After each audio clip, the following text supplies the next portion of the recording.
What's up, everybody? It's Jeremy from Weldtec Designs, and today we're hanging out at the airport because this thing just looks like it should be flying down the road. Maybe that's what it's, I don't even know. Anyways, this thing is just really cool. I love the paint scheme on this. It draws so much attention to it, and I think I like it so much because it's just not normal. Like, you don't usually see something with such a wild paint scheme. And yes, I say paint scheme because as you walk up to this, these aren't decals. This is full body paint, which is just awesome. And I will tell you that if you have the option or ability to have your coach full body painted, it is worth it. Even if it is a $10,000 upgrade, I'm telling you, do it. And the reason being is that after several years, 3 years, I think, my coach, the decals just look like crap.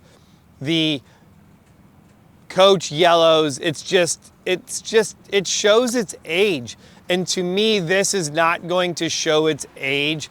It's just going to look amazing for a long time. So this is the BT Cruiser. This is let's look at this, 5210B model.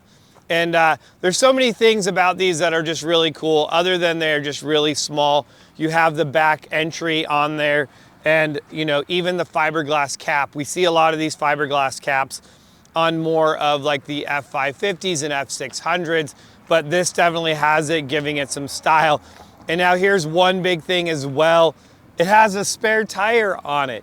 Now granted, they did not go larger tires on this, so everything still works. And it's pretty securely mounted up on there. So I like that, because keep in mind, most of these motorhomes don't even come with a spare. Now let's get into the real details. Let's try that again, of this coach and what we did on there. And you're like, wow, that thing looks really nice. Is it factory? Actually, no, this has a 4-inch suspension package on it. So we're giving it even more ground clearance, and that's really nice because you definitely don't want to damage this step. That's all fiberglass, looks really cool, and we don't want to break anything. So we got 4 more inches of height on there. The way we did that, of course, coil springs, our Fox shocks, our extended radius arms, our modified beams, our sway bar drop brackets. And really the goal of all these components is to help your coach drive better. Yes, the lift and additional ground clearance is a big plus. But one of the things that most of these coaches lack, first thing, is caster. Caster is what helps your vehicle go down the road straight. If your coach is kind of wandering, the first thing I would definitely encourage you to do is go get an alignment done and kind of max out that caster, get it up in that 3 degrees. And usually we even do a 1/4 degree split, a little more on the passenger side. Get good caster in it. That's gonna help you a ton. Then, you may want to add a Fox or King, or maybe even a Bilstein steering stabilizer to the front of it. That's basically a shock for your front suspension, because on the I-beam setup, the worst part about it is the unequal length in steering, which creates bump steer, which makes you feel like you're driving in the Dukes of Hazzard car. So that's another big thing. Those extended radius arms are going to have more caster built into it, so you're not having to run as big of a cam in your spindle, in the knuckle portion of it. Of course, different springs, a little bit heavier spring rate to help you as well, kind of reducing some of that sway, but really that shock is going to give you a lot better control over your ride, so you're not feeling everything that's just so abusive on the coach. So a lot of really cool components just all working together to give you the best ride. And I see so many people go down the Band-Aid highway where you're putting sumo springs and all of these other things on there that they do a better job than stock, yes, but they really kind of sometimes limit the capabilities of your front suspension, which, that's like a whole nother wormhole. So all of the front suspension is done. Now here's the key thing. A lot of these coaches, I'm gonna go 80% of them, are oversprung or undersprung for the weight of the coach. Now, this being a 350 is going to have a little bit lighter spring on there as well. But that's one of the big things. Everyone talks about getting the sway out of it, the tail wagging, these sort of things. This is going to have a progressive set of springs. All the lift is built into the spring pack as well.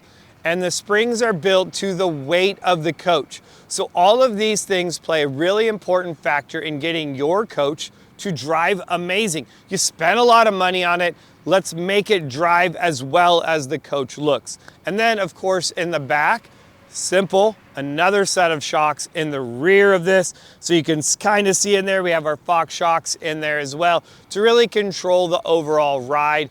And really these have more rebound in it. So it really controls that sway really, really, really, really well.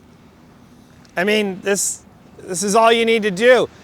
The fortunate part about this is you don't need any of those other Band-Aids. So if you already bought them, well, I'm sorry. And if you're thinking about doing those because you read in a Facebook group that they're the best thing ever, well, I wonder how many RVs that person has actually done this to. And if you kind of just scroll through videos here, you can see that I've done a few of these. Anyways, guys, I really hope this is helpful and informative. If you have more questions about RVs, RV suspension, making your RV drive amazing so that you can be driven further, I would love to help you. You can leave a comment down below. There's a lot of ways to get more information from us as well. There is a Calendly link down below. You can click that. Also in the description down below, all of the products that I talked about in today's video are going to be listed below. And on those product pages, we go into more detail about that. So a little bit in how to get a hold of us. Of course, you can always just give us a call and chit chat with us, and we would love to help you and get you guys dialed in. But that's it. This thing is just sexy. It's like, this is kind of like what my motorhome would look like with graphics on it, because it's kind of that same gray, just doesn't have the wild graphics. I think black wheels, a little bit bigger tire. I'm sorry, but if this was mine, I'm gonna have to black out the bumper, grill, and headlights. What do you guys think? What would you do if this was your motorhome? I would love to hear it from you guys. Thanks so much. I'm Jeremy from Weldtec Designs, and I would look forward to seeing you guys in the next video.